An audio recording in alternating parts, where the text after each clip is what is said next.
특히 지적인 소시오패스들은 전문 배우 뺨칠 정도로 연기에 능숙한 경우가 많습니다.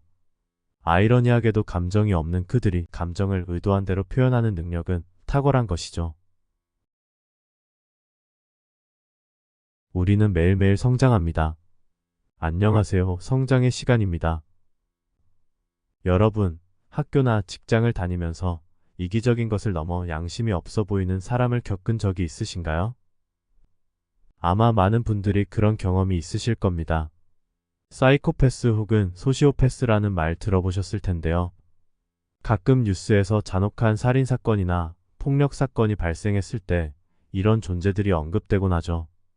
하지만 그런 심각한 범죄를 저지르는 자들만이 소시오패스인 것은 아닙니다. 그들은 생각보다 우리 가까운 곳에 있으며 그 수도 적지 않습니다. 오늘은 우리 삶을 좀 먹는 소시오패스에 대해 얘기하는 마사 스타우트 박사의 이토록 친밀한 배신자를 살펴보겠습니다. 하버드 의과대학 정신과 교수이자 오랜 기간 심리상담 임상 경험을 가진 마사 스타우트 박사는 25년에 걸친 심리치료의 경험에서 나온 여러 사례를 바탕으로 소시오패스란 어떤 존재인지, 어떻게 알아볼 수 있는지, 그리고 어떻게 대처해야 하는지를 본 책에서 상세히 다루고 있습니다. 우선 소시오패스는 과연 누구일까요?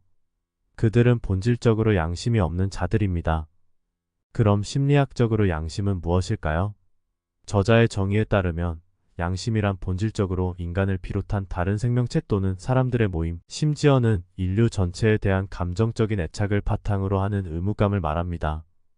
우리가 흔히 사랑이라고 부르는 감정의 영역과 굉장히 유사한 어떤 것이죠. 소시오패스는 이런 양심이 거의 또는 전혀 없는 존재이며 많은 정신건강 전문가들은 이러한 상태를 반사회적 인격장애라고 부릅니다. 이런 소시오패스는 현재 전체 인구의 약 4%, 즉 25명당 1명꼴로 존재한다고 하는데요. 그렇게 본다면 학교나 직장, 가까운 이웃에 이르기까지 우리 주변 가까운 곳에 이런 존재들이 얼마든지 있을 수 있다는 얘기입니다. 미국 정신의학협회의 정신질환의 진단 및 통계 편람에 따르면 반사회적 인격장애 임상적 진단은 다음의 7가지 특징 중 적어도 3가지 이상을 가졌을 때 고려 대상이 된다고 합니다. 1. 사회적 규범에 순응하지 못한다. 2. 기만적이고 영악하다. 3. 충동적이고 미리 계획하지 못한다. 4. 화를 잘 내고 공격적인 성향을 보인다. 5. 무모할 정도로 자신 및 타인의 안전을 무시한다. 6. 지속적으로 무책임한 성향을 보인다. 7. 다른 사람을 해하거나 학대하거나 무언가를 훔치는 행위에 대해 양심의 가책을 느끼지 않는다. 더불어 일부 연구자들은 소시오패스의 특징으로 뛰어난 말솜씨와 매력, 자극에 대한 비정상적인 갈구와 매우 얕은 감정의 깊이 등을 들기도 합니다. 본 책에는 몇몇 소시오패스의 유형이 사례를 통해 소개되는데요. 먼저 스킵이라는 인물의 사례를 보시죠. 스킵은 부유한 가정에서 태어났으며 어릴 때부터 똑똑하고 잘생긴 아이였습니다. 부모나 선생님을 비롯한 주위 어른들은 이런 스킵을 인정하고 칭찬했지만 뒤로는 끊임없이 여자아이들을 유혹하고 어른들을 기만하는 아이였죠. 언제나 따분함을 느끼는 스킵에게 유일하게 위안이 되는 것은 매년 여름 휴가를 가는 별장에서의 놀이였습니다. 그 놀이는 바로 황소개구리를 잡아 죽이는 것이었죠. 처음엔 가위를 이용하다가 나중에는 폭죽을 이용해 개구리를 터뜨리기에 이르렀습니다. 스킵은 이런 자신의 천재성을 뽐내고 싶어 어느 날은 여동생을 호숫가로 데려가 개구리 공중 폭파 장면을 보여주기도 했습니다. 이런 스킵은 커서 어떻게 됐을까요? 그의 폭력적인 성향으로 인해 살인자가 되어 감옥에 갔을까요?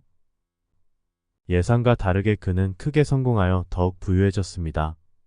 집안의 영향력과 자신의 매력, 그리고 능수능란한 거짓말을 10분 활용해 사람들을 조종하면서 비즈니스 세계에서 승승장구했고 억만장자의 딸과 결혼해 더욱 탄탄한 배경을 마련했습니다.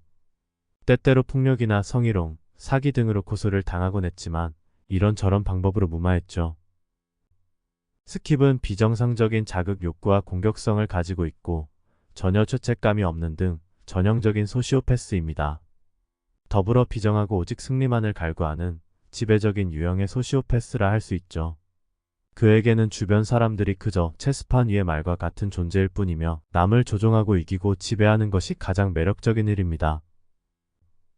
다음으로 도린이라는 여성의 사례를 보시죠. 그녀는 정신병원에서 일하는 심리학자이며 주변 사람들은 그녀가 너무나 친절하고 열심히 일한다고 생각합니다. 하지만 도린이 주변 사람들을 대하는 것은 기만의 연속이며 특히 같은 병원에서 일하는 의사인 제키를 죽이고 싶다고 생각할 정도로 시기하고 혐오하고 있죠. 이유는 제키가 더 유능하고 똑똑하기 때문입니다.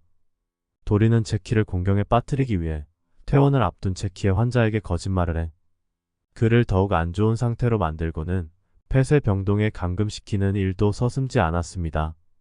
이런 도리는 탐욕적인 소시오패스에 해당합니다.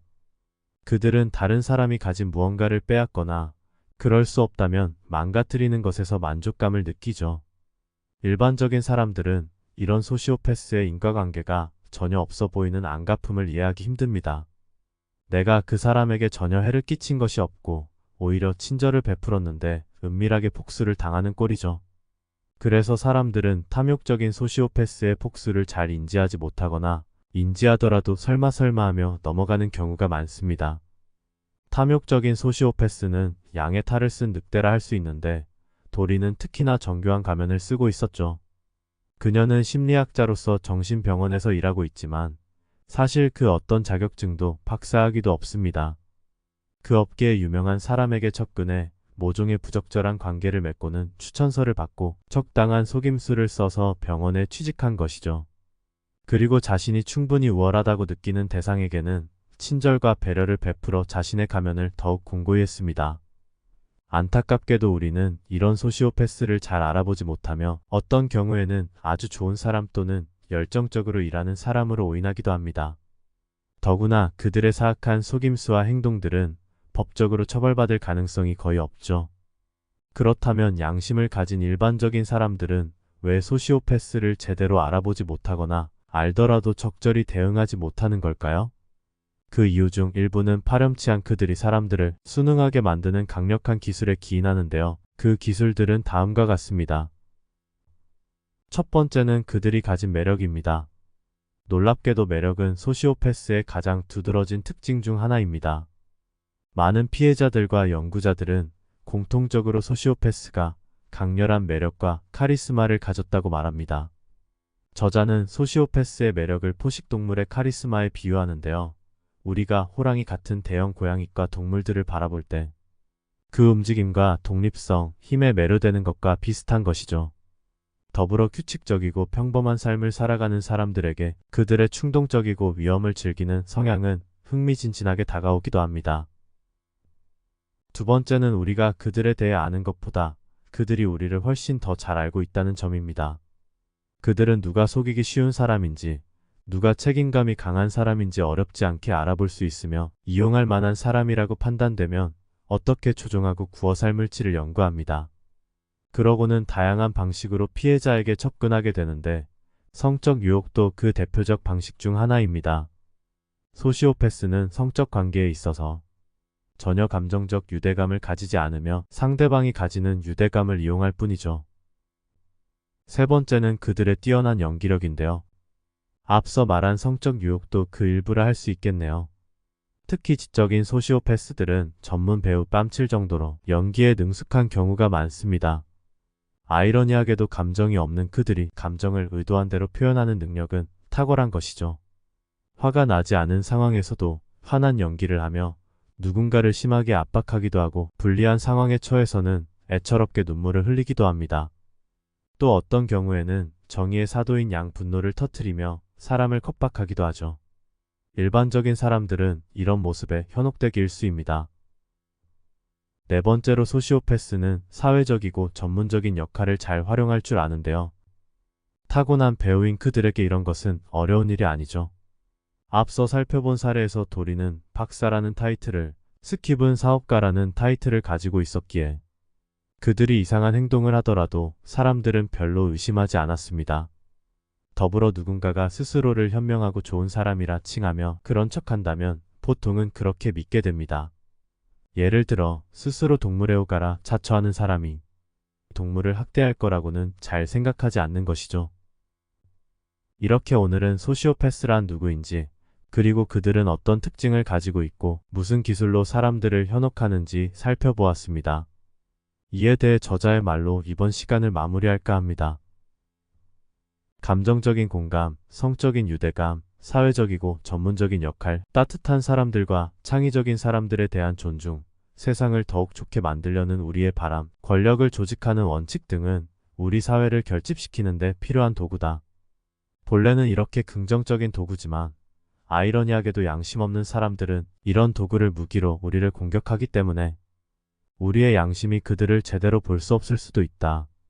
그리고 악마의 얼굴이 따로 있지는 않다.